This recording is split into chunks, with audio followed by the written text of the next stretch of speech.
자, 오래간만에 우리 감고사축 한번 하십시다. 감고사축 뭔지 아시죠? 시작. 감사합니다. 고맙습니다. 사랑합니다. 축복합니다.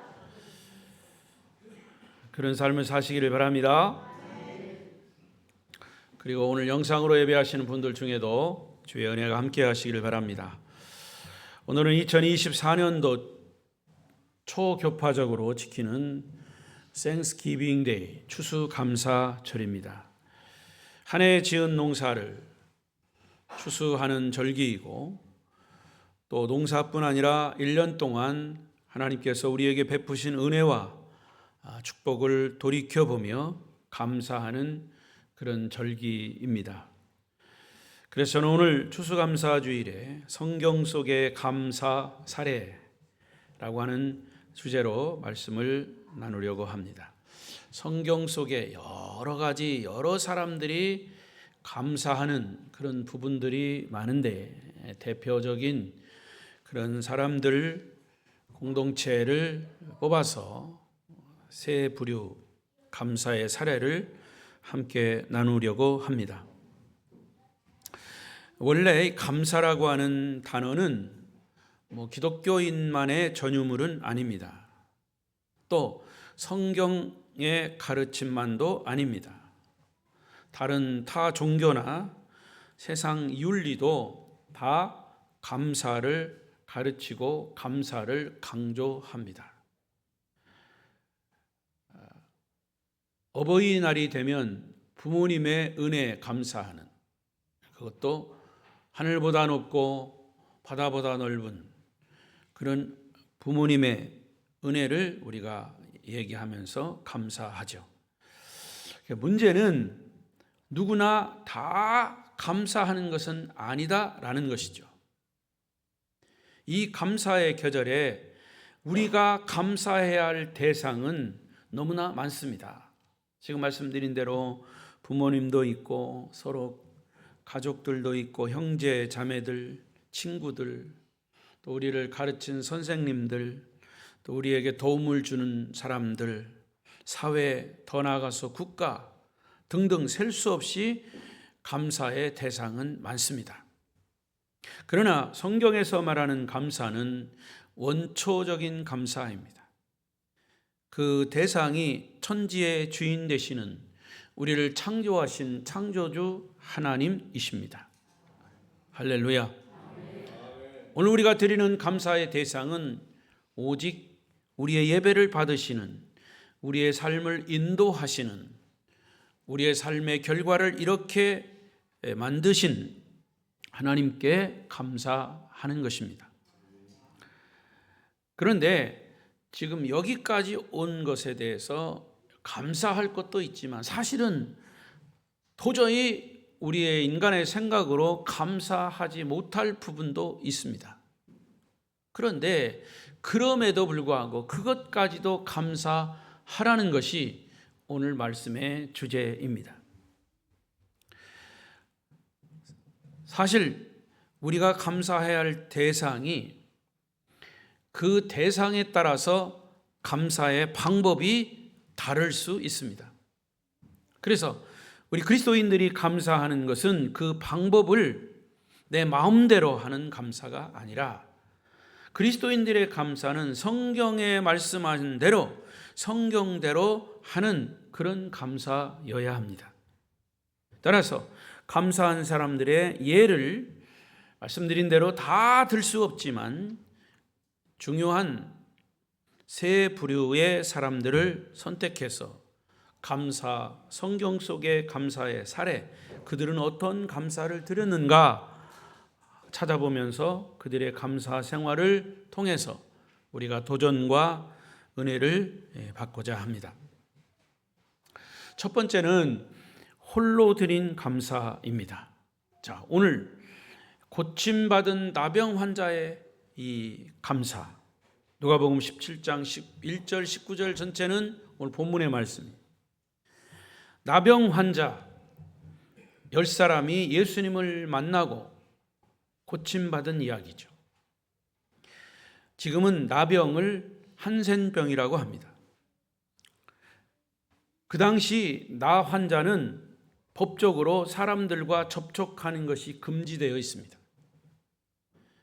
일단 나병이 확인이 되면 가족과도 따로 떨어져 살아야 합니다. 격리돼서 동네 밖에 어찌 보면 쫓겨나가서 살아야만 했습니다. 그래서 나병은 저주받은 병이라고 얘기했습니다.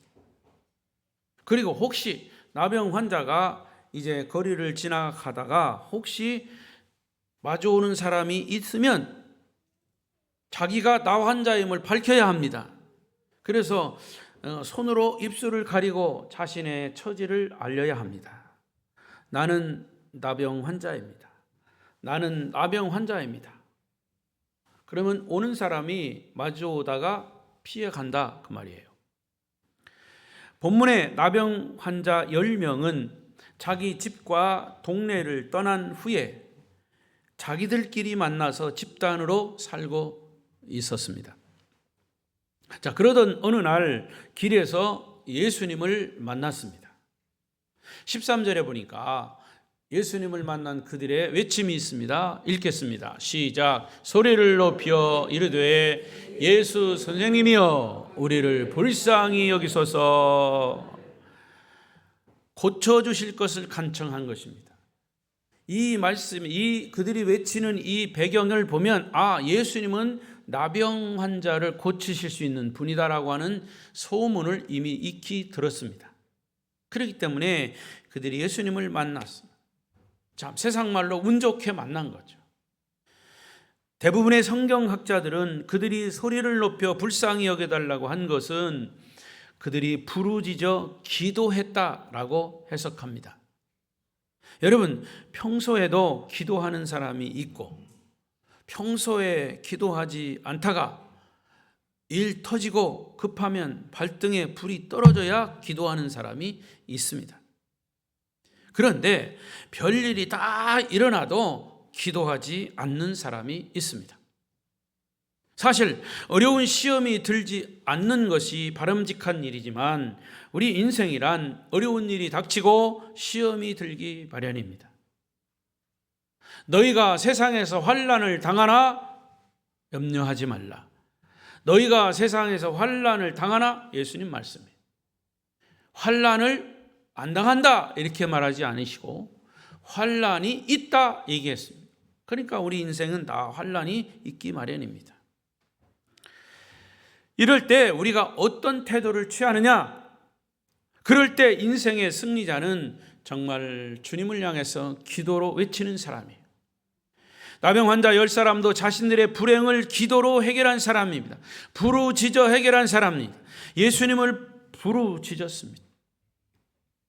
여러분, 그때나 지금이나 이 나병은, 한센병은 불치의 병입니다. 요즘은 약이 좋아서 아예 발병이 잘 안 되지만 일단 나병에 걸리면 본인도 가족도 사회도 포기하고 격리되어 살아야 합니다.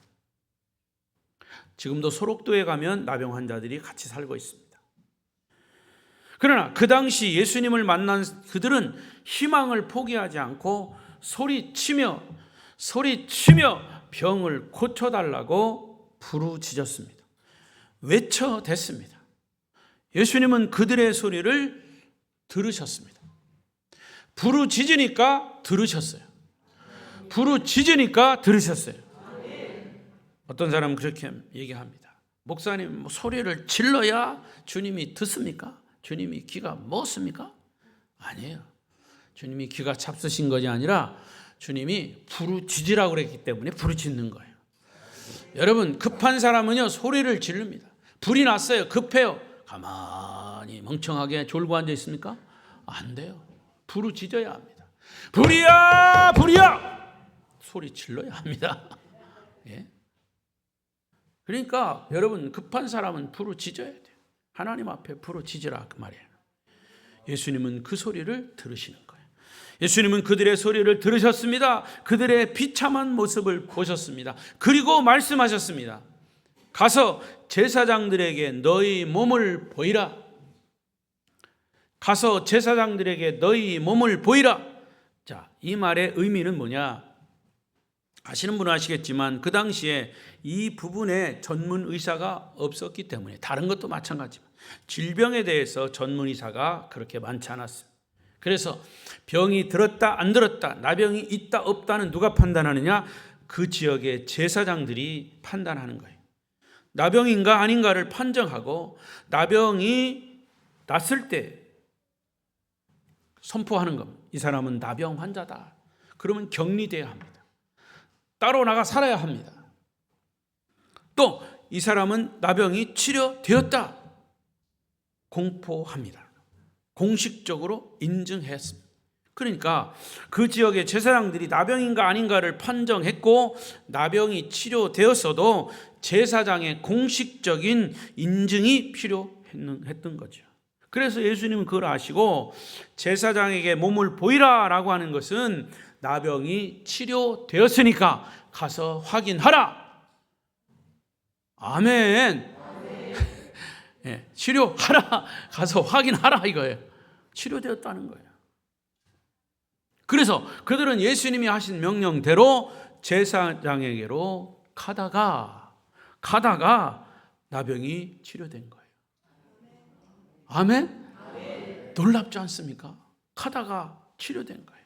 얼마나 놀랍고 기쁘고 감격스러웠겠습니까? 자, 그런데 문제는 그 다음입니다. 그 나병 환자 10명이 다 제사장에게로 가다가 치료됐어요. 그런데 그 10명 중에 9사람은 치료받고 성경에 보니까 온데간데 없어요. 오죽하면 예수님이 그 사람들 어디 갔냐고 찾았겠습니까? 오직 한 사람만이 예수님께로 돌아와 엎드려 감사했다고 성경은 기록합니다. 그런데 하물며 그 한 사람이 누구냐고 여기 밝히고 있습니다. 그 사람은 유대인들이 멸시하는 이방인들, 사마리아 사람이었다고 말씀합니다. 그때 주님은 10명 중에 혼자 와서 감사하는 그 사람을 보시고 하신 말씀, 다시 보십시오. 17, 8절 시작. 예수께서 대답하여 이르시되 10사람이 다 깨끗함을 받지 아니하였느냐? 그 9은 어디 있느냐? 이 이방인 외에는 하나님께 영광을 돌리러 돌아온 자가 없느냐 하시고. 여러분, 10사람이 다 깨끗함을 받았습니다. 한번 생각해 보십시오. 나병이라고 하는 것은 저주받은 병이에요. 그 당시로는 도저히 고침받을 수 없는 병이에요. 그 병을 치료받았다고 하는 것은 치료받은 사람에게는 엄청난 기쁨이고 감격이에요. 이루 헤아릴 수 없는, 죽은 목숨 살린 거죠. 그런데 9명은 모르겠어요. 자기 그냥 감격에 겨워서 너무 좋아가지고 자기를 고쳐준 예수님은 잊어버리고 자기들 떨어진 가족을 만나기 위해서 그냥 줄다름쳐 갔는지도 몰라요. 그러나 자기 가족에게 기쁨을 전하기 전에 자기를 고쳐준 예수님을 향해서 한 사람, 그것도 이방인들이 개 취급하는, 짐승 취급하는 이방인들을 짐승 취급하는 유대인들이, 그 이방인이 찾아와서 감사드렸다라고 하는, 여기에 우리는 핵심이 있습니다.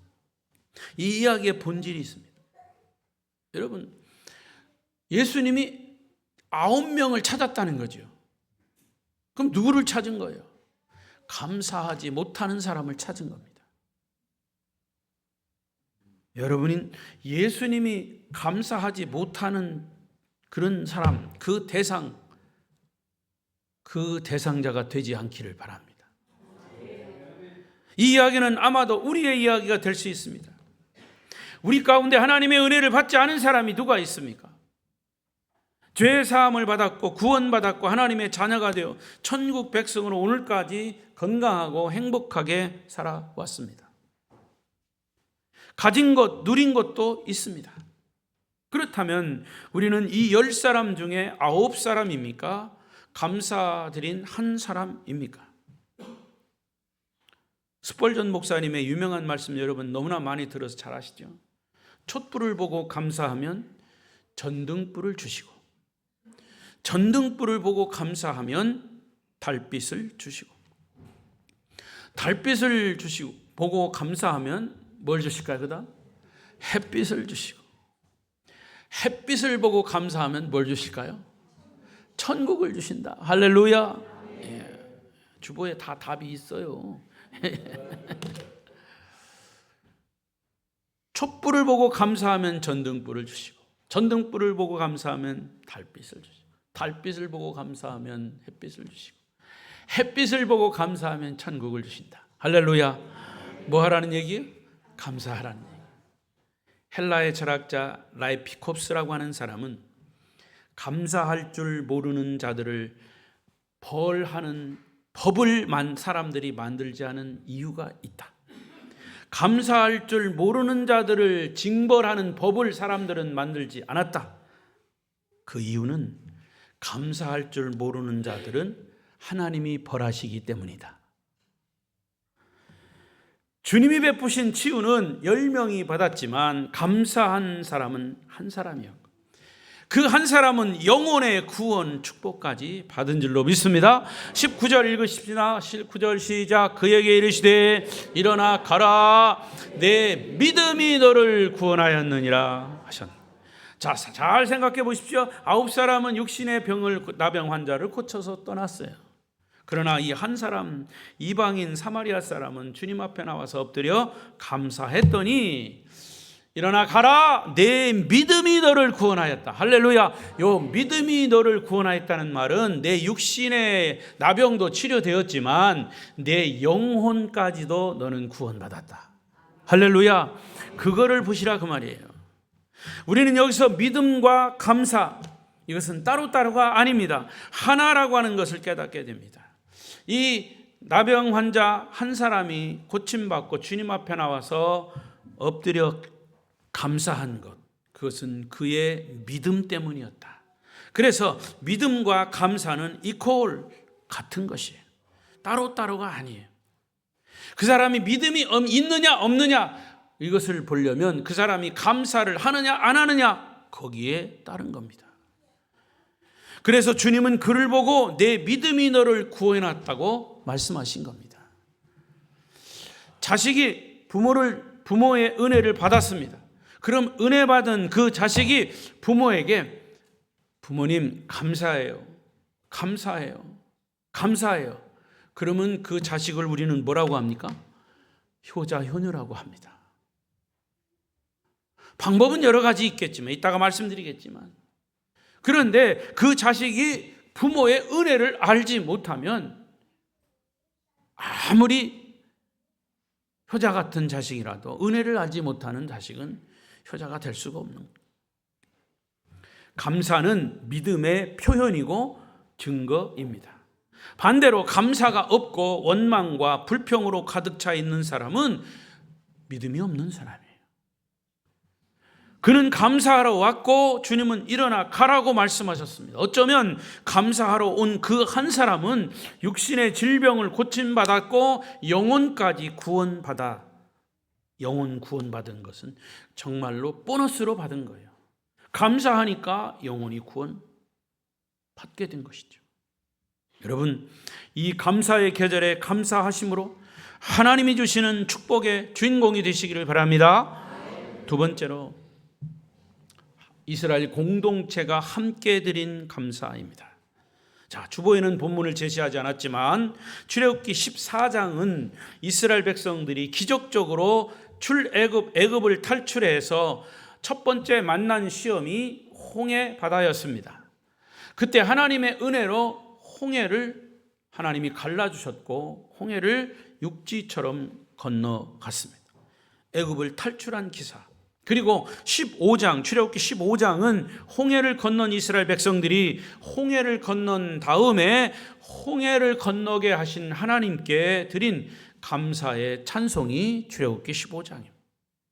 홍해 바다를 건널 때 그 상황은 아주 긴박한 상황이었습니다.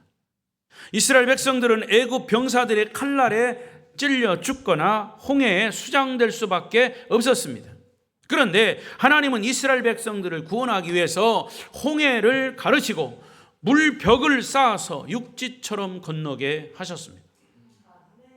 홍해를 가르셨습니다. 여러분 생각해 보세요. 그게 있을 법한 일이 아닙니다. 자, 저를 보세요. 성경 찾지 말고 저를 보세요. 저를. 그럼 집에 가서 출애굽기 15장은 집에 가서 읽으시고 저를 보세요. 집중하세요. 홍해를 가르시고 물벽을 쌓았습니다. 물이 벽이 쌓아졌어요. 홍해 영화에 보면 그렇게 나와요. 벽이 쌓아지고 이거는 육지가 됐습니다. 육지처럼 건너갔어요. 오히려 이제 다 건너가니까 뒤쫓아오던 애굽의 병사들은 물이 합해지면서 다 바닷속에 빠져 죽었습니다. 수장이 되어버렸어요. 이토록 장엄하고 신비한 기적의 사건을 직접 눈으로 바라본 이스라엘 백성들, 모세와 함께 감사의 노래를 부른 것이 출애굽기 15장이에요. 요약하면 그렇습니다. 하나님은 말 타고 뒤쫓아오던 자들을 바다에 던지셨습니다.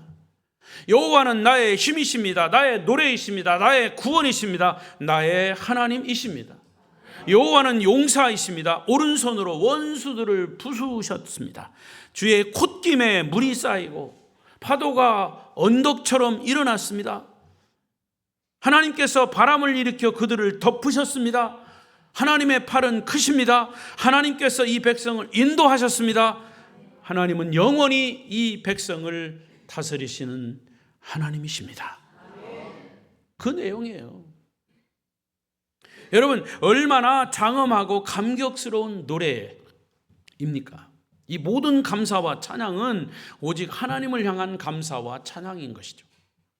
그렇다면 저와 여러분도 함께 드릴 감사가 있지 않겠습니까? 가정에서 부부가 드릴 감사가 있고, 부모와 자식, 가족이 함께 드릴 감사가 있고, 아름다운 교회 공동체가 함께 드릴 감사가 있습니다. 더 나아가 우리나라 대한민국이 하나님께 드릴 감사가 있습니다. 할렐루야. 여러분 보십시오. 역사를 보십시오. 하나님의 살아계신 존재를 인정하는 교회, 인정하는 나라, 인정하는 사람만이 유지되는 겁니다. 하나님 인정하지 않는 나라 망하게 돼 있어요. 정신 차려야 합니다. 교회를 핍박하는 나라 성하지 않습니다. 교회를 핍박하는 사람 성하지 않습니다. 만약에 하나님의 존재가 없었다면 기독교가 여태까지 있겠습니까? 여러분, 아무리 사이비 종교가 통일교가 어떻고 구원파가 어떻고 해도 그 교주들이 다 죽었습니다. 그러니까 지금 다 쇠했어요. 있긴 있어요. 그 재산을 유지하기 위해서 있는 거죠. 과거에 통일교가 아주 성황할 때, 구원파가 성황할 때 어땠습니까? 지금 신천지가 성황하는데 지금 이만희 씨가 죽었는지 살았는지 아직도 죽었다면 다시 부활한다고 그랬는데 아직까지 부활하지 않았어요. 죽었는지 살았는지도 모르고. 이런 이상한 종교들은 다 망하게 돼 있어요. 기독교 역사상 다 그렇게 망하게 돼 있어요. 여호수아의 인도하심으로 이스라엘 백성들이 요단강을 건넌 후에 요단강에서 가져온 12개의 돌을 길갈에 세우고 비석을 세운 거죠. 그리고 하나님이 홍해를 건너게 하셨던 것처럼 우리도 이 요단강을 건너게 하셨다 하면서 이스라엘 백성들은 감사의 노래를 불렀습니다. 이게 바로 이스라엘 공동체가 함께 드린 감사였습니다. 프랑스 화가 밀레라고 하는 사람은 노르망디 지역 그레빌 농가에서 태어난 아주 시골 사람이었습니다. 그의 주요 작품 여러분 잘 아시죠? 씨 뿌리는 사람, 밀레의 이삭줍기, 밀레의 만종 등등 유명한 작품들이 많습니다. 그 가운데 만종이라고 하는 작품은 유명한 작품이면서 종교 색깔이 뛰어난 작품으로 알려져 있습니다. 여기 보이시죠? 밀레 만종. 이 작품은 지금 파리의 오르세 미술관에 수장되어 있습니다. 자, 농부 부부가 발밑에 놓고 기도하는 그 바구니 보입니까? 보이죠? 감자 씨와 밭일을 하는 도구가 들어 있습니다. 그러나 사실은 그 바구니에는 농부 부부의 사랑하는 아기의 죽은 시체가 들어 있었다고 합니다. 비하인드 스토리. 배고픔을 참고 씨 감자를 심고 겨울이 가고 봄이 오기를 기다렸지만 그 아기는 배고픔을 참지 못하고 죽었습니다. 죽은 아기를 위해 마지막으로 기도하는 모습을 그린 그림이 이 밀레의 만종이었습니다. 하지만 그 그림을 본 친구가 충격을 받고 아기를 그 그림 속에 넣지 말아라. 아기를 그 그림 속에 넣지 말아라. 이렇게 부탁을 했고 고민하던 끝에 밀레는 아기 대신 감자를 그려 출품을 했다는, 그래서 이 밀레 만종이 유명한 작품이 된 거죠. 그래서 작품이 됐다는 얘기보다도 어쨌든 그 배우의 이야기입니다. 원래는 그 바구니 속에 죽은 아이의 시체가 있었다는 거죠. 자, 사실은 그 그림의 포인트가 바로 바구니, 그것이 아닙니다. 그 바구니 안에 아기가 배고파 죽었음에도 불구하고 그 농부 부부는 감사의 기도를 아끼지 않고 있다는 데 핵심이 있습니다. 밀레의 만종은 부부가 함께 기도하는 모습이죠. 저 뒤에 보면 교회가 보이죠. 여러분, 부부가 함께 기도하고 감사할 수 있다는 것, 우리 아름다운 교회 공동체가 이렇게 한 해의 삶을 돌이켜보며 함께 감사할 수 있다는 것이 축복이고 행복임을 믿습니다. 아름다운 교회 공동체는 날마다 하나님의 은혜에 감사하는 공동체가 되시기를 축원합니다. 마지막 세 번째로, 주보와 조금 다릅니다. 이 세 번째 것을 가지고 제가 고민하고 또 고치고 또 다시 하고, 폐허에서 드린 감사입니다. 자, 본문의 이 말씀의 본문은 하박국이죠. 하박국 3장 17절 보십니다. 크게 읽습니다. 시작. 비록 무화과 나무가 무성치 못하고 포도나무에 열매가 없습니다.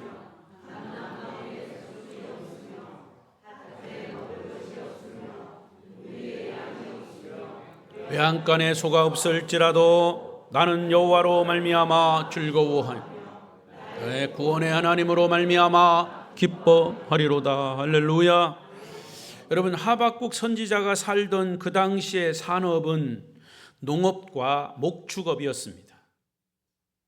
그런데 한 해의 모든 농사가 다 실패를 했습니다. 여기 보시듯이 없고 다 없습니다. 무화과 나무, 포도나무, 감람나무, 채소 아주 싹쓸이했습니다. 과실 맺은 것은 아무것도 없습니다. 외양간에 소까지.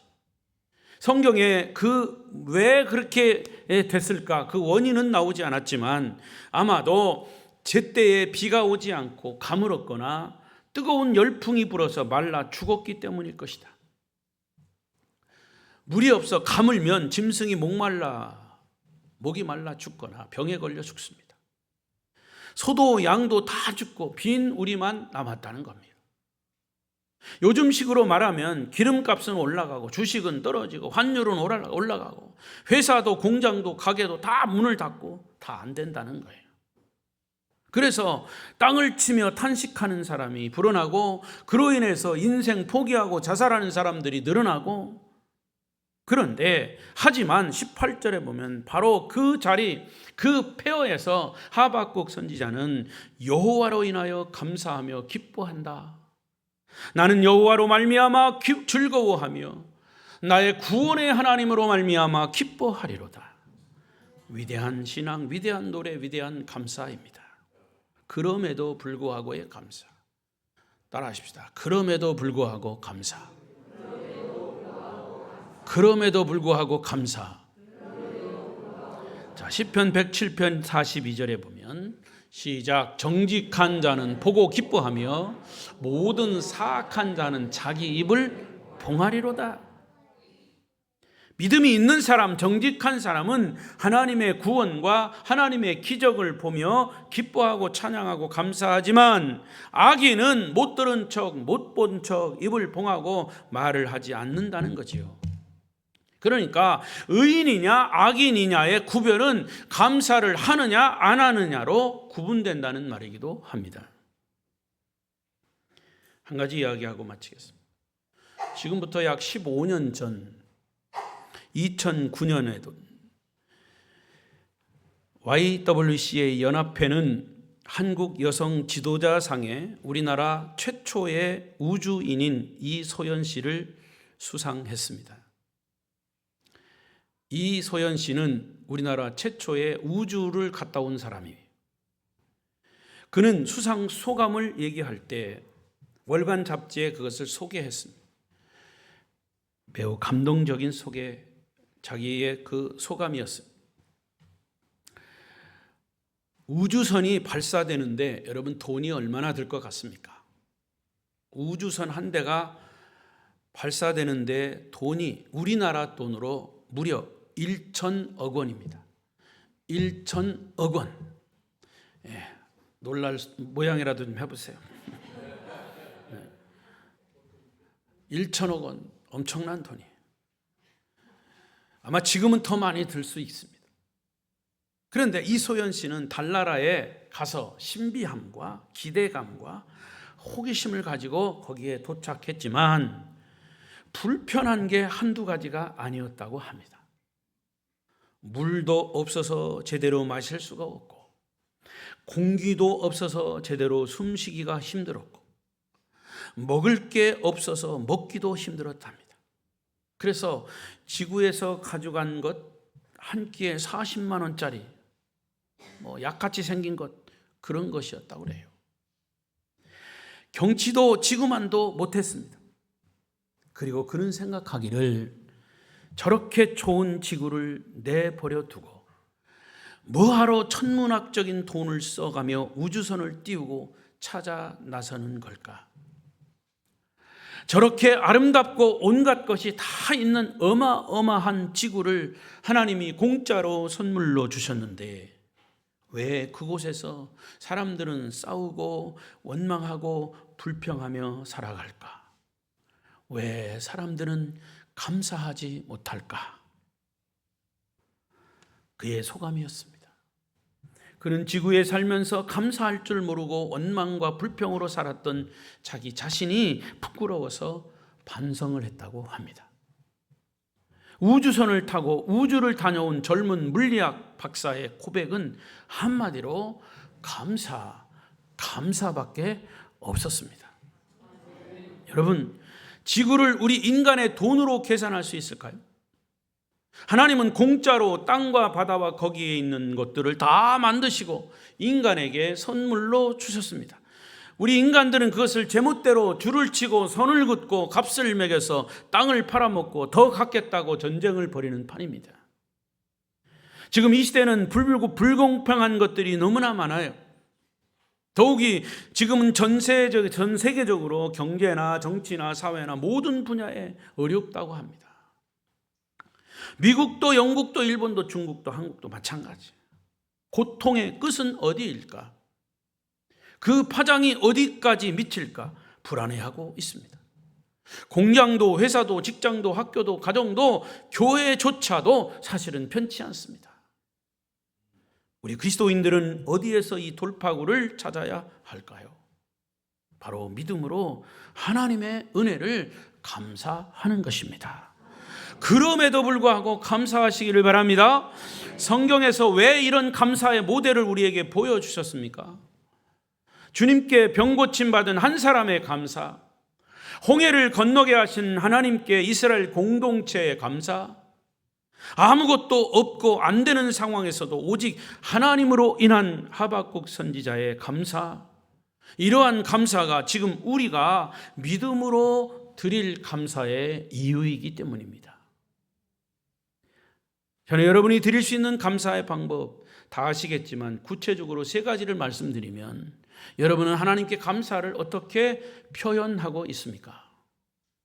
첫째는 말로 드리는 우리의 인간이 표현할 수 있는 언어로 드릴 수 있는 감사. 하나님 감사합니다 라고 고백하고 마음껏 목청을 높여 주님을 찬양하는 것이죠. 응답하신 기도 감사, 거절하신 것 감사, 해처럼 높으신 감사, 모든 것 채우시네. 아픔과 기쁨도 감사, 절망 중위로 감사, 측량 못할 은혜 감사, 크신 사랑 감사해. 할렐루야. 감사하라는 거예요. 입으로 감사하라는 거예요. 두 번째는 몸으로 드리는 감사. 여러분의 손과 발과 입과 눈과 온 몸으로 감사하는 거예요. 나는 드릴 재물도 없습니다. 나는 뭣도 없습니다. 그건 이유가 되지 않아요. 우리의 몸이 있잖아요. 나는 내 몸으로 주님께 봉사와 헌신을 하겠습니다. 나는 예배에 열심히 참석함으로 주님을 만나겠습니다. 그것도 감사의 표현인 거예요. 예배를 생명처럼 여기십시오. 최고의 감사입니다. 이번 부흥회에도 여러분 빠짐없이 참석해서 하나님 준비하신 은혜를 여러분 다 받으시기를 바랍니다. 여러분의 몸이 감사의 산 제물이 되십시오. 세 번째는 물질로 드리는 감사입니다. 물질이 있는 곳에 내 마음도 있느니라. 주님 말씀하셨어요. 여러분, 물질로 감사를 드리는 것은 나의 믿음의 표현입니다. 예수님은 물질과 예수님을 동등선에 놓고 너 물질을 선택하겠느냐? 주님을 선택하겠느냐? 그만큼 물질의 힘이, 이 돈의 위력이 큰 거예요. 내 마음에 물질을 드리는 그곳에 내 마음도 같이 가는 거다. 여러분, 1년 동안의 감사를 어떻게 하십니까? 하나님이 우리에게 베푸신 은혜를 모두 종합해서 드리는 것이 추수감사입니다. 굳이 말씀을 드린다면 작년에 우리 교회 추수감사 헌금이 900만 원 예산에 880만 원, 거의 900만 원이 나왔어요. 우리 교회 인원으로 보면 엄청난 액수예요. 우리 성도들이 최선을 다해서 감사했다는 얘기. 금년에는 1,000만 원 예산에. 제가 이렇게 구체적으로 말씀드리는 이유는 어떤 분들은 그래요. 목사님, 추수감사 헌금을 하기는 해야겠는데 어떻게 하는지 방법을 모르겠습니다. 방법을 알려주십시오. 지금 방법을 알려드리는 거예요. 물질이 없으면 말로, 몸으로, 물질로 하라는 거죠. 물론 여러분의 신앙은, 그리고 감사는 자유입니다. 꼭 그렇게 하라는 것은 아니지만 잘 모르는 사람들을 위해서 이렇게 하십시오라고 알려드리는 것입니다.